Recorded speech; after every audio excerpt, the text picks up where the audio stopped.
Hey guys, what's going on? My name is Chris from Chris Dev Vlog, and I did some cool stuff for the month of January 2022. So let's take a look. Woo!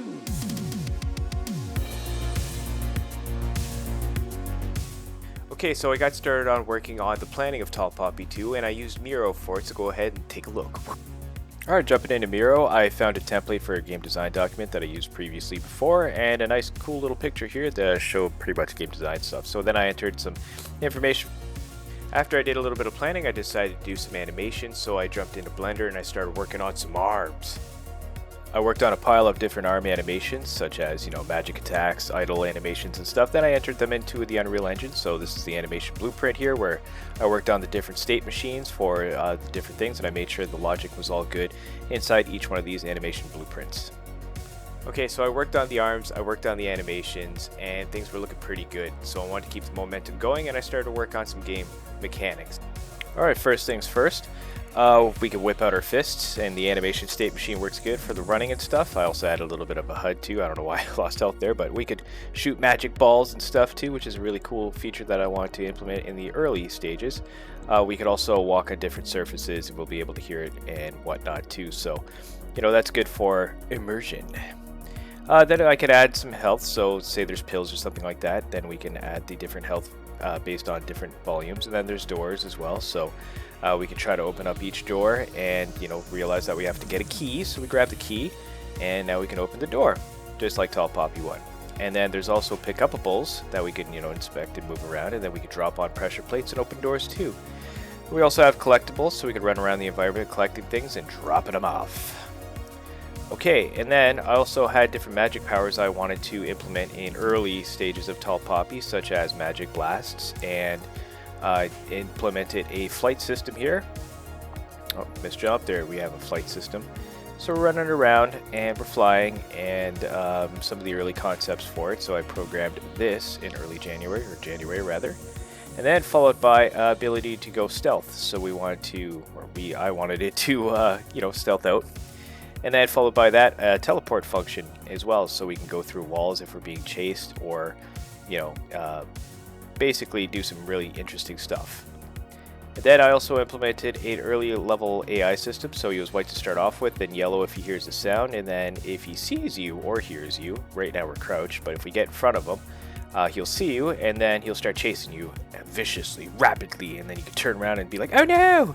Alright, so with those mechanics in place, things were looking pretty good, and I felt pretty good about the project, and it had some pretty good momentum and whatnot.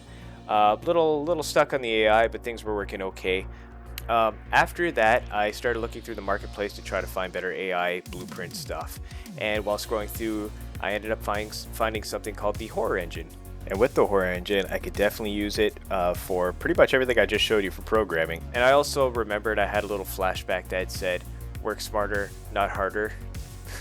And so with this Horror Engine, it had a whole plethora of awesome stuff that we're going to go ahead and take a look at that is going to speed up the process of what I was working on with the original design in January earlier, and then to what we have now. So let's go ahead and take a look at that. So some of the items inside is a subtitle that you see at the very bottom there, which is something the player could say. And then we have inspectables, so a player can pick up something, rotate it, get a little note on what it is. Same thing with items, we can pick it up, move it around. We could also add it to our inventory, and then we can interact with objects. Say for example this TV or VCR. We can input objects from our inventory, slap it in, and then in this case, there's a TV. So this is pretty handy. This can be used for multiple other facets of picking up and dropping off things to make it work. So this is just one instance on an old TV. You see this in other games too, which is pretty neat. Same thing with the radio. You can turn on a radio and change different channels with it. You can turn on TVs too, different kind of TVs. And then there's, you hit the button and the sound comes out, and you hit a button and a light turns on, and then you can, push a lever down or turn a crank or a valve, and you can have a mysterious book, and you can hit that and the door opens. And same thing with the picture, or just all these are basic ways to activate something. And their door system compared to mine is much more advanced, so you have like locks and just little animations on doorknobs and door handles, and the key system's a lot more in depth with the inventory and the writing and the widgets and all that stuff. And it's just overall a better experience with this horror engine. So same thing with this key too. This is just to demonstrate that you can use this for a sliding door, which is ultimately pretty cool. So not only opening doors, but sliding doors. Same thing with these things too. So say you find a key somewhere else down in the level, and then like, oh, what was inside there? And then you can go back, and maybe there's a little hidden plot or maybe a jump scare that pops out, who knows. Same thing with this. And then there's, in this horror engine, they implement a weapon system. I'm not sure if I'm going to fully fledged use that the way it's operating in this. Like, of course, I'm going to be doing a little bit of changing of things, but regardless, you can shoot objects, and you shoot the lever, well, the door opens, or you shoot out a light bulb and XYZ happens. And so this is, again, just illustrating how there's a lot of neat different things you can do with it. There's security footage, so that well, it's not footage, it's an actual camera that is monitoring a room, which has an alarm on the inside, and if you don't hit the trigger, so obviously we'll have a key card. This is also just basically the same key system, but just electronic key with a cool door that slides up. Then you can implement a password system in here, and then that stops the security sound that happened. You can't hear it in the background, but it was there. And then there's post-process volumes, there's different lightings, that's just the security camera. So this is just, a regular light that you can turn on and off, a basic function, but, pretty handy to have in a horror game or any other kind of games. Flicking lights with different colors, candles too, so you can have candles that light infinitely or have a timeline onto them.